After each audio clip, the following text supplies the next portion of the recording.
On a cold night in early 1944, a submarine surfaces from the depth of the Ionian Sea and slowly approaches the mouth of the port of Taranto. It is one of the 15 submarines still available to the Italian National Republican Navy.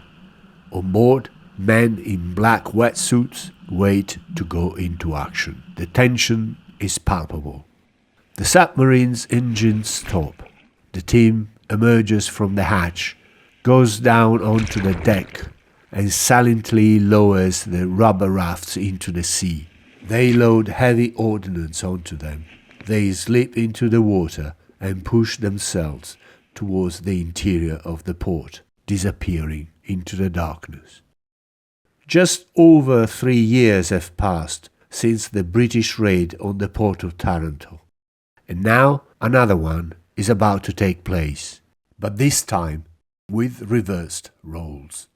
When we hear about frogmen, immediately come to mind the exploits and incursions of the men of the Decima Mas aboard slow-running torpedoes, better known as pigs. But there are other units of the Decima Mas that, without using pigs, managed to inflict serious damage to Allied vessels even after the armistice of the 8th of September.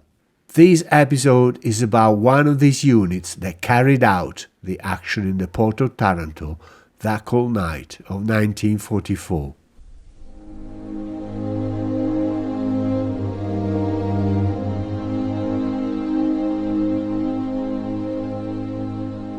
There is no trace of this action in any history book. That's because its secrecy was maintained both by the men who carried it out and by the Americans, for whom it was a source of great embarrassment. Now, you are probably thinking, how do I know about it then? The answer is simple. It was told to me by one of the men who took part in it, Sergio Messore. Despite my pressing requests, Messore never agreed to be interviewed, perhaps to comply with the instruction he received 70 years ago. Eventually, old age and illness took him away, and I think the time has come to tell this story. In his narration, there are some gaps that I filled by cross-referencing information from other sources, interviews, books, and various documents. Like any other war story of the National Republican Army, this one also begins on the 8th of September 1943. For many young people who grew up in the 1920s, the news of this armistice had a devastating effect on their soul. The young Sergio Messore, born in 1925, was no exception. His indignation soon turns into will to act, and he volunteers into the newly born National Republican Army. His father, having found out about it, tried to dissuade him, but Messore could not accept standing by and watching the death of his country and its army. "My blood was boiling," once he confessed. Having enlisted in the Decima Mas at the Caserma San Bartolomeo in La Spezia, he was selected to join a special group, a unit specialized in intelligence and sabotage. The group, which was later called Vega, was also known as the Vega Battalion, even though it was actually an offshoot of another battalion, the Nuotatori Paracadutisti, swimmers paratroopers, which was in turn part of the San Marco Regiment, that also included the Barbarigo Battalion and the Lupo Battalion. At the beginning of 1944, after a training period, Messore and his squad were sent to the operations area on the Gustav Line. The task was to gather information on the movements of the Allied troops by crossing the Sangro River unnoticed, but still in uniform, to avoid, in the event of capture, being accused of espionage and therefore being shot, as in fact later happened to other Marines of the Vega. After the collapse of the Gustav Line, the unit regrouped at Lake Como, where they underwent intense training in the use of explosives for sabotage actions. The level of expertise achieved was such that they were sent to Berlin to share their skills with Otto Skorzeni's special units.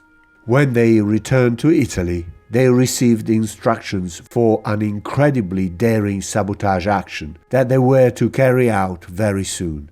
The action was prepared in great secrecy, to the point that, as I said earlier, to this day I have not been able to find any trace of it in any publication or document. So let's go back to that cold night in 1944. Once the team entered the water, the submarine pulled away, submerged, and disappeared into the night. Their targets were identified. Some destroyers docked at short distance from each other. The closer the men got, the more careful they were to avoid making any noise. Suddenly they stopped. The luminous blades of the searchlights were getting closer. The men dipped their heads into the water.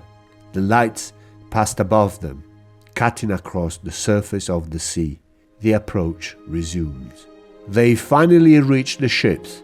They bring the magnetic charges closer, and they place them below the waterline of the hull.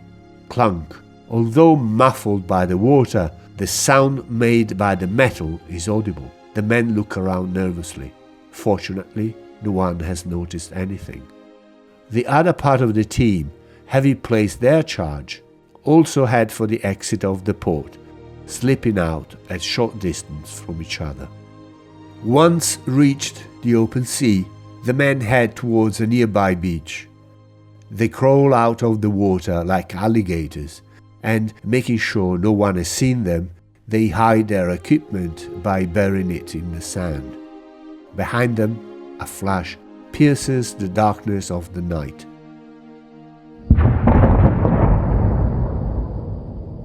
Another one follows immediately. Two American destroyers are burning. One will eventually sink. The men quickly move away and begin their long journey on foot through Allied occupied territory, aiming to reach and cross the lines. After this action, Messore returns to Como, where he continues training while waiting for orders for the next missions. But come 1945, the situation on the southern front becomes increasingly precarious. At the end of April, the Gothic Line gives way in several points. The entire San Marco regiment, plus other units of the Decima Mas, are deployed in the Valley di Comacchio to help defending Porto Garibaldi. Among them are also the men of the Vega Group. The marshy terrain of the area hinders the use of tanks and reduces the superiority of the Allies. The British landing attempt is stopped, but eventually they manage to break through by land anyway. Orders are now for all troops to cross the Po River to form a defensive line on the north bank. There are no usable bridges in the Polesine area. They've all been destroyed by Allied bombings aimed to trap the Axis forces south of the Po Valley. The crossing, therefore, is only possible on barges. Messore climbs aboard one of them, along with other Italians, Germans and horses, all crammed into a narrow space. The Allies give no respite. They strafe and bombard them with aircraft and artillery. Some grenades fall near the barge, raising high columns of water. The horses, frightened, become agitated and unbalance the vessel, causing it to capsize. Men and animals fall into the water. A German soldier who cannot swim desperately clings to Messore, pulling him underwater. He frees himself from the German, leaving him to his fate, and manages to swim to the north bank of the river. Soon the Allies also begin the crossing. The situation is fluid, and Messore is sent on a reconnaissance patrol. The sound of trucks is approaching. Messore throws himself to the ground. Among the reeds he glimpses the shade of an M3 half-track armed with a .50 caliber machine gun. This one too is on reconnaissance. Messore primes his Panzerfaust and takes aim, but he too has been spotted by the enemy machine gunner. The two are face to face and open fire simultaneously. The Panzerfaust hits the M3 squarely, causing it to explode. Messore gets up and quickly walks away. He then reaches his command to report. As he speaks, he begins to feel pain in his shoulder, as if he had been hit by a stone. The officer points out that blood is coming out of his wound. Messore downplays it, but the officer sends him to the infirmary anyway. His shoulder was in fact grazed by a bullet. Now that the adrenaline has worn off, he starts to feel the pain. The truck carrying Messore and the other wounded jolts on the road damaged by the continuous bombing. It is headed to a hospital in Padua.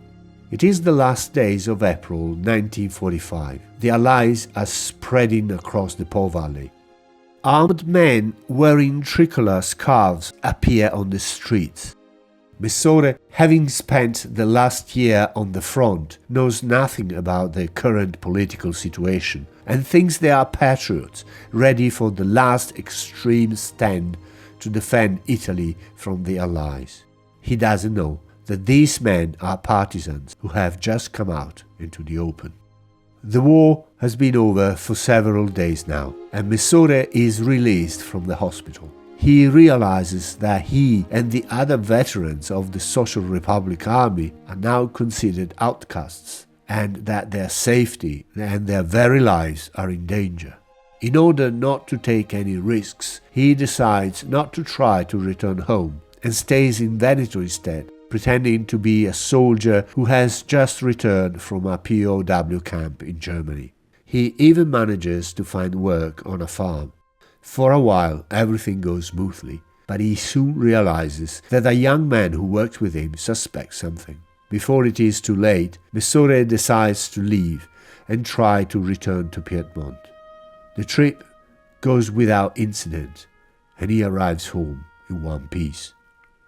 The original plan for the Vega group was that once the war was over, each man would have to go to one of the occupied cities, begin an anonymous civilian life, and remain available for sabotage actions. A dangerous activity that would have resulted in being shot if captured, a fate that had already befallen 3 of their men. The narration of the facts, told to me firsthand by Messore, ends here. The rest of what I know is based on articles, other testimonies, and, quite frankly, hearsay. It seems that the operation was later cancelled, and that some of the men who were supposed to take part in it would have then merged into the Gladio organization, which was an offshoot of Operation Stay Behind, which was supposed to intervene in case the communists, aided by Soviet agents, had seized power by force of arms. But these, in fact, are just speculations. And here the story gets lost in the fog of state secrets. Probably one of the reasons why Messore did not agree to be interviewed.